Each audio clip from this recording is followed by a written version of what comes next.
G'day everyone and welcome back to the channel. My name is Ben and I'm joined by my good mate Paul. How you going, mate?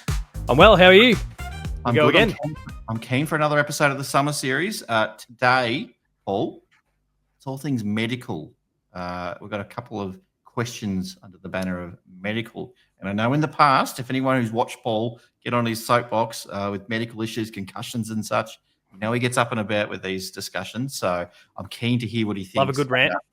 Now, if you haven't already, hit the like, subscribe, all that fun stuff, blah, blah, blah. But let's get into it, Paul. AFL doctors. Now, the question for you, Paul, is should the AFL appoint an independent doctor to attend each individual game? Are you happy with the clubs having their own doctor, running up to Jeremy Cameron and saying, Jerry, it's time to get off, all that sort of stuff?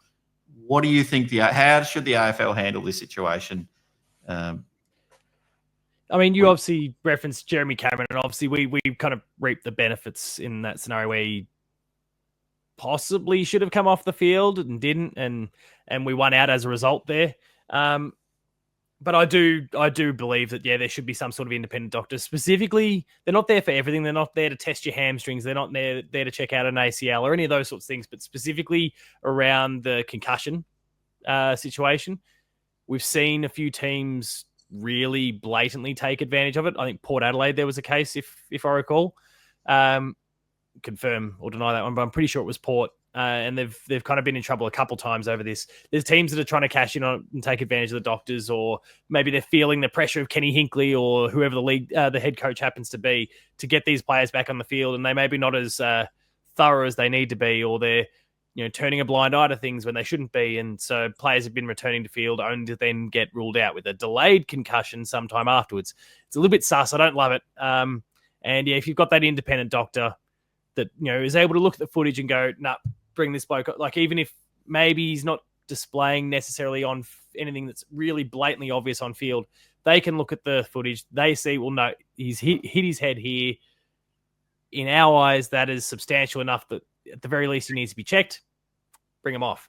And then it takes that pressure off the club. It takes the pressure off the trainer. It takes the argument away from the player. They may not like it, but they've got to do it. It's the AFL making the call. We don't have to dispute this back in the rooms afterwards. It is what it is. Get off the ground and get tested. So I don't mind the idea, and it makes it level for everyone as a result.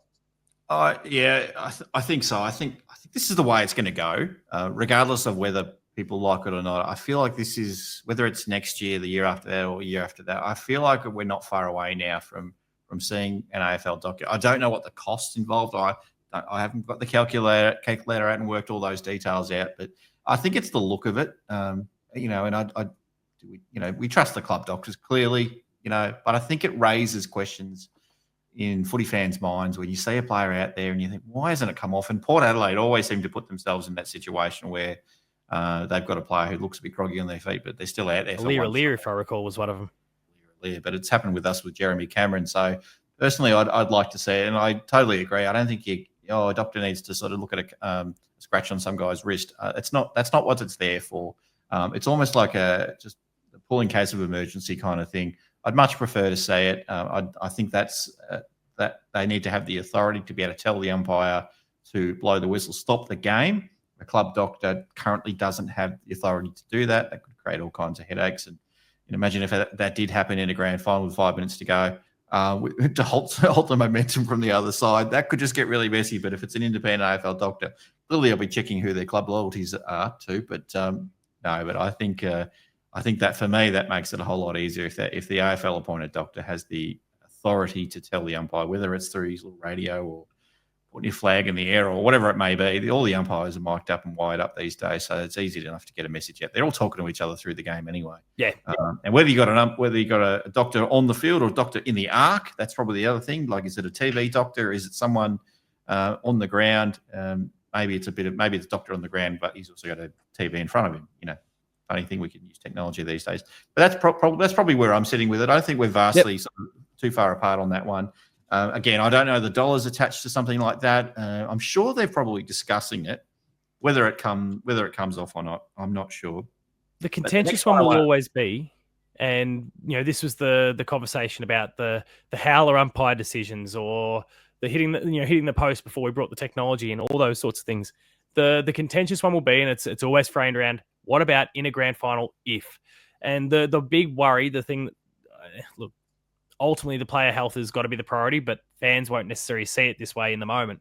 If in a grand final someone gets pulled from the ground, the AFL the AFL doctor has deemed that someone needs to come off and get examined, and let's say it's Jeremy Cameron for us, and it's a incredibly important player, and he gets dragged off the field and he gets the test, siren goes, we've lost the game in the meantime while he was off, and maybe we're in front, and it's changed the momentum somehow because he's come off the field, we lose the game.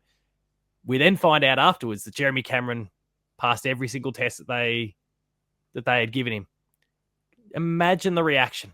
And again, extrapolate this for any other club in the competition and who that relevant player might be. But the argument will very quickly become the AFL, not intentionally, not because they're doctoring it, not because there's any bias or those sorts of things, but the AFL has changed the result of the game because of the player that they dragged. That becomes a really tricky sort of thing too. And that's where you can kind of then, the other argument, the other side of it is, well, if the club doctor makes that decision, it's a difficult one. I'm not saying it's the right argument, but it is an argument that will inevitably pop up too. And I get it. You raised some good points there. I'd love to hear what people think in the chat about that. Let us know what you think. I think Paul and I have been pretty in alignment with a lot of our thinking tonight, but let us know what you think in the chat there. Now, Paul, the next one is around substitutes. It's kind of a four-parter thing here. Substitutes, interchange rotations, and bench numbers.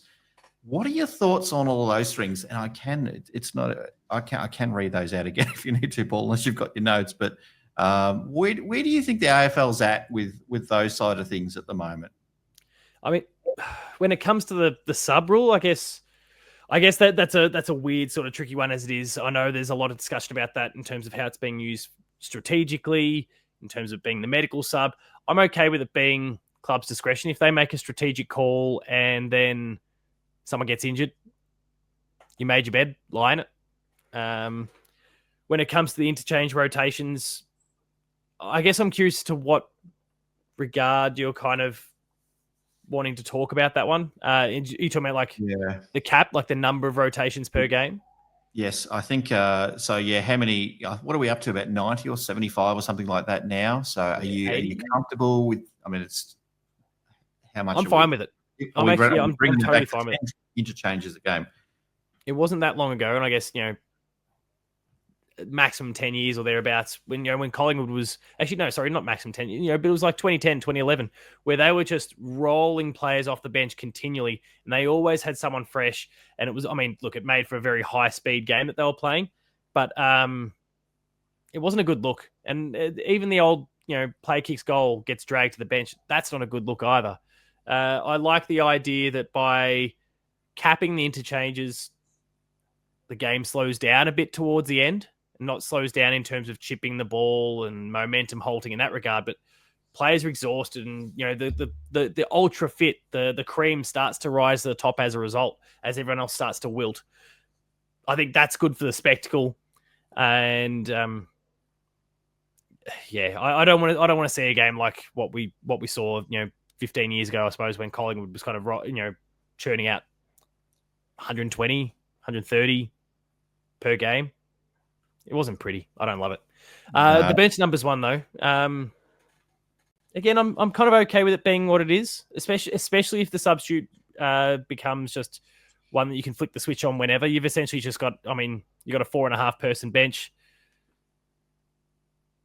Yeah, I'm kind of okay with the model the way it is in that regard right now. Anyway, I'm probably going to differ from you here somewhat, and maybe I'm one of those people on social media that just thinks things differently. It doesn't mean I'm right. It means I'm probably going to get shouted down in the comments for this, but I would much prefer to have bigger benches and less interchange and have some really, really tight restrictions on. I'm happy. I'll go as far as saying this, Paul. I would be happy if you're running around, you're Paddy Dangerfield, you're feeling a little bit tired, you want to come and have a rest? No worries, come and have a rest. That's the only rest you get outside of quarter time breaks for the whole game. That's extreme. That's very extreme. That is extreme. So come off for a rest. Come off for as many rests. Everyone can come off for a rest. You can have as many. I mean, you could have significantly larger bench if you want, but you get one sub. You come off more than once, you're out for the game. That would be probably how I'd like to lean towards it. I much prefer. I just don't like even 75 interchanges. It still seems too much. Or you go to a game and you watch it live, and your eyes naturally drawn to who's coming on and off the bench. You don't probably notice that as much when you watch it on TV, but No. But I'm always looking, oh my God, someone's coming off again. They've literally been off 3 times this quarter. What's happening? Where's Tanner Bruin? Get Tanner Bruin back on there. He barely plays 55% of game time. What's happening? I would just like, I don't want to say everything was better in the old days, but I much prefer to see players just one of the things about footy. Yes, it's a skillful game and it's courage and it's all that, but it's also about fitness. And I just want to say that the fitter team run out there for a full 4 quarters. I just don't like the amount of interchanges. Much prefer. So you'd like them to reduce it even further. Exactly, definitely. Look, that's the short answer. Bring it back even more. You could even go as far to say, well, if you're off, you're off like the old days. That used to be what happened. Yeah. You come off, you're never going back on. But that was a bit different. I mean, they had no restrictions on interchanges back in the day. It was more of just, this is just how it is. We don't like the way you're playing. Grumpy old coach tells you to come off, and that's you done for the day. And we'll put this 18-year-old kid on, give him a go in the third quarter, and see what he can do. That's just how it was. So look, I don't know. A bit like Bree Stanley being dragged after quarter time against Port early in the year last year. But yeah, get rid of the tactical sub, get rid of the medical sub altogether. I'd rather just have 5, 6, 7, 8 on the bench. I don't care how many are on the bench. Actually, I know there's the argument about don't give people games. You got to earn these things, but I think we're taking it a little bit easy on the players too. Everyone seems to be playing 400 games these days too. It's like I don't know. I'm going off on a bit of rant there. It's adding life to the legs of players for sure. True. The last one on this subject matter tonight, Paul, is the send-off rule. Now, I don't know if we've covered this in a previous summer series show. Brother. Yeah, so if it's sin bin, send off, whatever. I believe there actually is an official rule already about this. It just never gets actually applied in real game. But the umpire, I think the central umpire, and someone might want to correct me here, but I believe the central umpire does have authority to send a player off.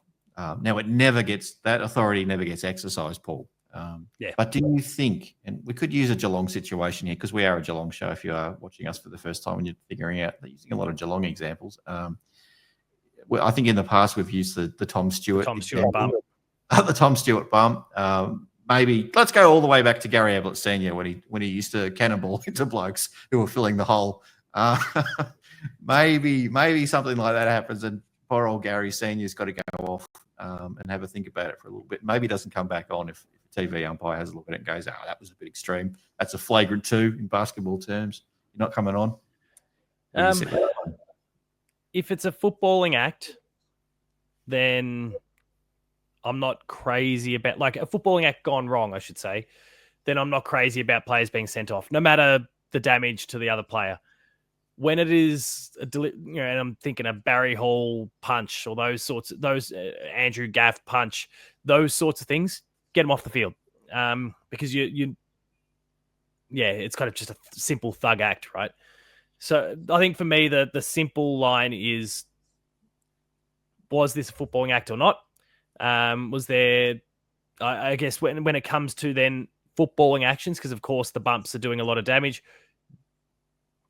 And this is, I guess, an extension of kind of what we see going on with the MRO and the tribunals. Like, was there a reasonable opportunity for the player to bail out here?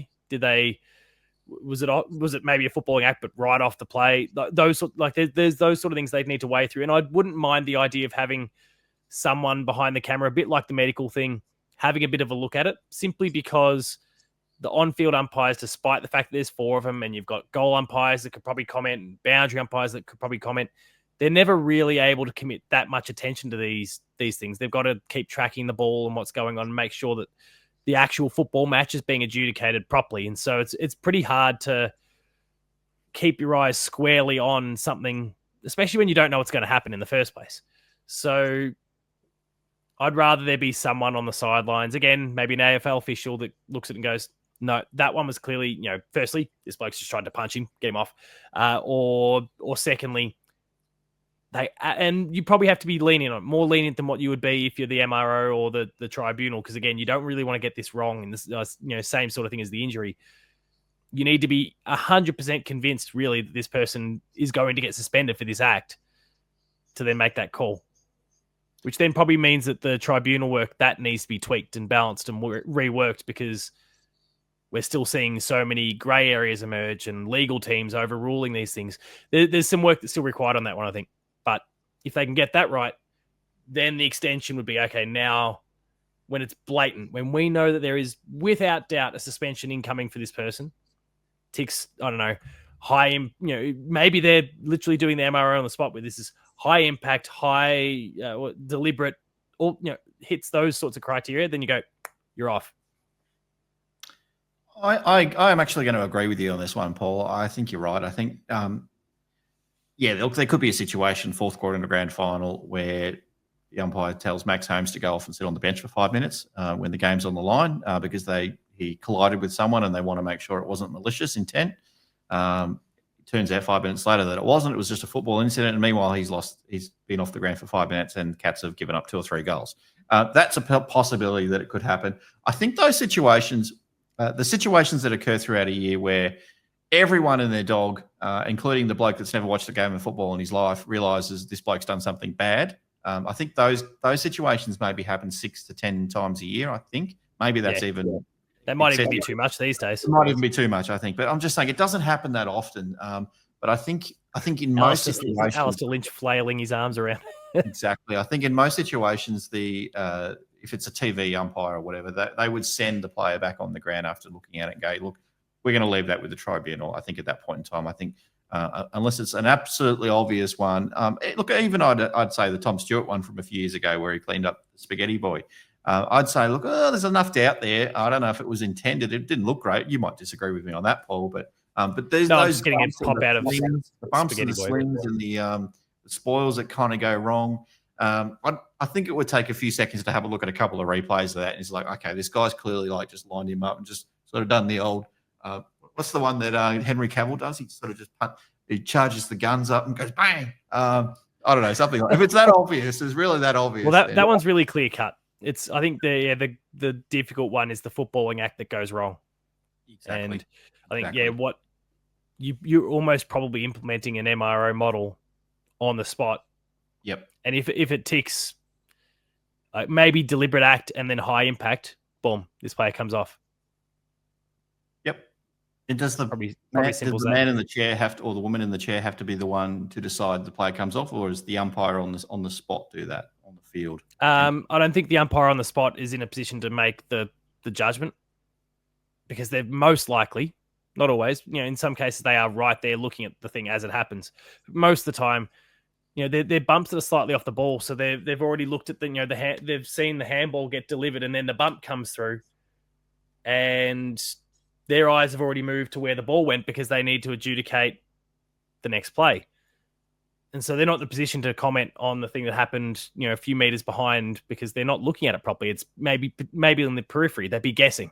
And there's already enough commentary around umpires guessing when it comes to standard decisions and those things. We don't need that sort of variable tossed in on top of it as well. So I would rather someone who's being able to look at the cameras and go, yep, clear cut, no grey area.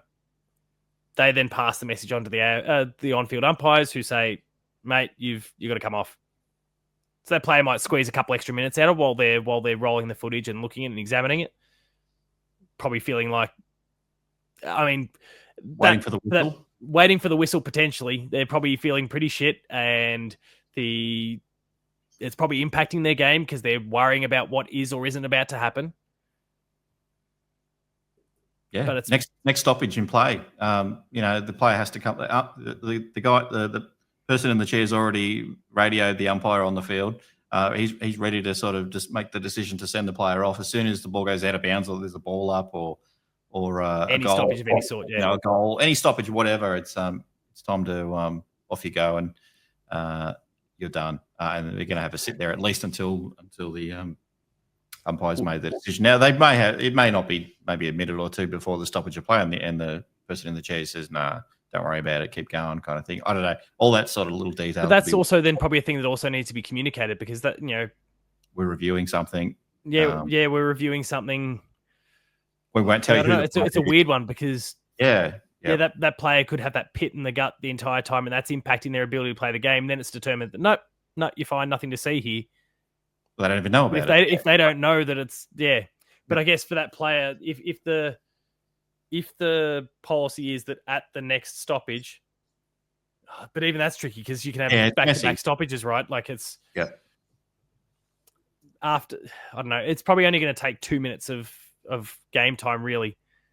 After 2 minutes have played out, and then the next stoppage rolls along and nothing's happened, mate, you're safe. It's all right. Or they communicate to the club and say, hey, we reviewed footage about Tom Stewart bumping Dion Prestia, the meatball, and nothing to see here in terms of, you might have a little consequence coming your way, but nothing that's going to get you dragged off the field. Yep. Maybe just pass that on. Next time, as soon as you want to sub him back on, go for it, kind of thing. Play the game in peace. And the umpires don't need to be worrying about it. All they need to know is they've got to stop the player to send the player off the ground until the person in the chair radios the club and says he can come back on, or he can't come back on. Even then, the umpire still doesn't need to. They're focused on officiating a game of football. They don't need to be thinking about who's coming back on. If they're on the field, they're fair game. At the end of the day, so. Let someone at the club and the umpire in the chair make that decision. Mate, that is another episode of Summer Series in the can. We do have another one coming next week as well, and we will probably be wearing the same T-shirts again, Paul. But that's okay because you do like your green, and I do like my black. So that's fine. Hopefully the weather's a bit nicer next week. It'll be good. Anyway, thanks for watching, guys. We'll see you on the next one. Go Cats.